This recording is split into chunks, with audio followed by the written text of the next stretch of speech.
friends, I'm here to tell you a little story about pursuing truth. There is a war, and it's going on. And it started one night in my barrio, after the storm left us without lights and clean water, but not my abuelo's battery-powered, ballad-blasting radio. You see, we were listening to Tony Camargo's classic, Año Viejo, because my grandpa loved watching his 9-year-old grandson impersonate a 70-year-old stage singer. Yo no olvido el año viejo, porque me ha dejado cosas muy buenas. Que yo no olvido el año viejo, porque me ha dejado cosas muy buenas. And right as I was heading into the second verse, this voice called from the door, Vengo a ofrecer mi corazón. The woman's hair was short, her hands were shaky, feet were worn, sandals torn up. I would have figured her one of my mom's clients from the homeless shelter if it weren't for her dress. The prettiest dress I'd ever seen. My mom brought her in and sat her down and served her something warm to calm her nerves. Mija, what is wrong with you? And after she took a couple of sips, she said, if you don't know the kind of person I am, and I don't know the kind of person you are, the pattern that others made may prevail in the world, and following the wrong God home, we may miss our star. My mom was confused. My grandpa didn't speak English. My baby sister was falling asleep, and for the first time in my young life, I was inspired. Her rhyme moved my rhythm. And in my shiny church shoes turned dance shoes, I made for the radio to repeat my routine. But my grandpa's hand got to the back of my head first, and he gave me one of those looks like when he doesn't want me getting in the way of cosas adultas. But then, bam, the storm returned, busting down the door, filling our house with fear. As instructed, I grabbed my baby sister and made for the bedroom. But before I could hide us in the closet, the storm was gone. And with it, the woman. Mommy, why are they hurting her? Her oppression ignited my passion, and I made for that van. Well, my shiny church shoes didn't prove good running shoes, and I ate it turning the corner over by Manny's house, a block down the street. Why are you wearing those shoes? I quickly made distance between the bearded man and myself. He wasn't from around my neighborhood, but there was something familiar about his face. Maybe it was the glasses. Your shoes, why do you wear them? I looked down at them, and then at his, and I realized he didn't have it. My grandpa would have liked me giving away my shoes, but I didn't want any trouble. So I took them off, and I threw them at him. That's not what I meant. Do you want to find her? The woman in the dress. Do you want to find your star?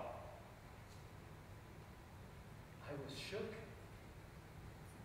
Walk with me, and I will tell you a story. My grandpa wouldn't like that either.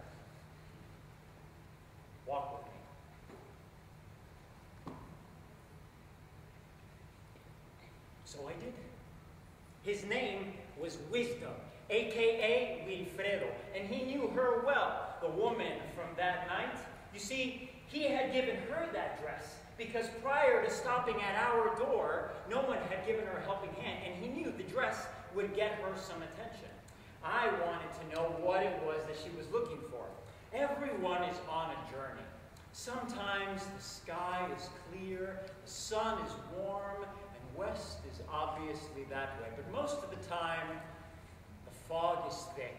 The trees keep the cold in, and we don't even know if west is where we're supposed to be going. For all the wisdom he had and walking we did, I still didn't understand the mystery behind truth's disappearance. But his stories made me sensitive to other seekers like her, and it made me curious to know where I was going and how I was supposed to get there. Yo, yo, yo, turn it up! Who's next? I was amongst a bunch of other 8th graders who woke up early that chilly morning to try out for the dance crew. You see, I thought maybe this is where I fit in, because I'd already been rejected by the math club and the football team and Jessica Jimenez. But they weren't playing my kind of music, so I was practicing the routine in my head. Step to the, and step to the, and kick, and cross, and someone pushed me in the circle.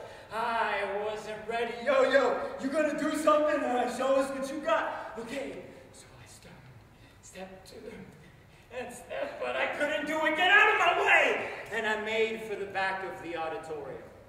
And it was back there, while I was skipping first period, that I caught Joaquin going through the dumpster. Some sixth grader we used to make fun of because he could barely fit into his dollar store Converse. Yo, stop going through the dumpster, that's nasty. He ran for the extension building, but his shoes weren't going to get him there quicker than me. Yo, relax. I ain't going to hurt you. If you're hungry, why don't you take one of my candy bars? I'll sell it to you for $1. See, I was collecting to buy flowers for my friend, Sally Woods. I don't have any money, he whimpered. So, going to the dumpster is nasty. Look, if you want something, why don't you go to the counselor's office? You know they got food from that poor AIDS kids program nobody goes to. And then he looked at me kind of funny. I felt like he was going to cry or take a swing at me. But instead, he walked away. Tripping over his shoelaces, he walked out of the parking lot and away from the school. What did I say? I started connecting the dots. He was going through the dumpster for food because he is one of those poor AIDS kids. I mean, we didn't want to catch what he had, but I didn't want him to go hungry either.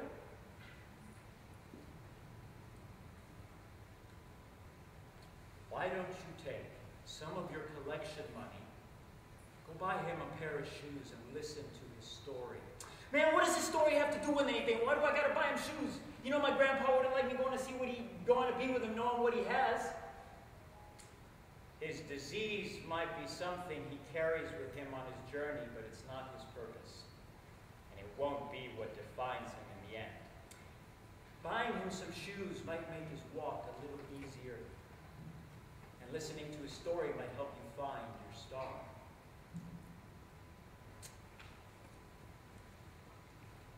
I found him sitting on a bench over by the bus stop. Yo, you're the second person I meet sitting on a bus stop barefoot, but you know they ain't gonna let you on the bus like that. The silence was thick. But I wasn't gonna leave, so I sat down right next to him. He was bobbing his head slightly and silently, mouthing something. Yo, man, what you doing? And then he went for it. There's a war going on inside. No one is safe from. You try to grow, but you stay froze forever from these thoughts that keep you shook. You walk around with your head down, scared to look. You're like a crook or a woman on a bus with her head up in a book. And oh, you wrote that? I mumbled, but he was feeling it, so he got up on his feet. Because you got hit with right hooks from the turns your life took. And now you can't be free from the things you had to see. Now there are goals you won't achieve, or so you're told to believe. Well, this here's a decree. You have been deceived, so breathe. I didn't know what to say. So I repeated myself. I wrote that? No, my mentor did from a summer camp I go to. But it's true to me, and when I'm not feeling good, I come out here and I say it to myself. The second time in my life, I was inspired. And this time by his rhyme, and this time by his rhythm, and this time I had to get up and dance. And this time, it was to my own tune. And this time, I didn't need no radio. And this time, instead of a smack, I got applause, and then I got so excited that I ripped my pants. And right there on that bus stop, we laughed so hard we just about peed ourselves. My name is Mauricio Salgado, and I am a storyteller on an epic journey to find truth in our stories. Truth has the power to unveil the deceit they've cast upon us all. From stories, We can build worlds that are safe to play in. Through stories, we know which way is right for right now. And when we share stories, we are reminded that the reason to defeat them is, was, and will make sense. Because the war that is going on begins inside of us. No one is safe from it. You try to grow, but you stay froze from these thoughts that keep you shook. You walk around with your head down and you're scared to look because you got hit with right hooks from the turns your life took. And now you can't be free from the things you had to see. Now there are goals you won't achieve, or so you're told to believe. Well, this is a decree. You have been deceived, so speak. The crowd is on its feet. You gotta speak. Because finding glory in your story is the opposite of weak. And get up. The things that terrify you, look them in the eye and say, what up? Never shut up, but be still so truth can reach you. Conversate with those you hate. They're the ones who truly teach you. I ain't no preacher. I don't pretend to be, but I know that fear is your worst enemy. And just when you're ahead of me, I'm gone again. But if it ever gets too hard again, let my words hold you like a cardigan. Go back to the gift of your story. Take a deep breath.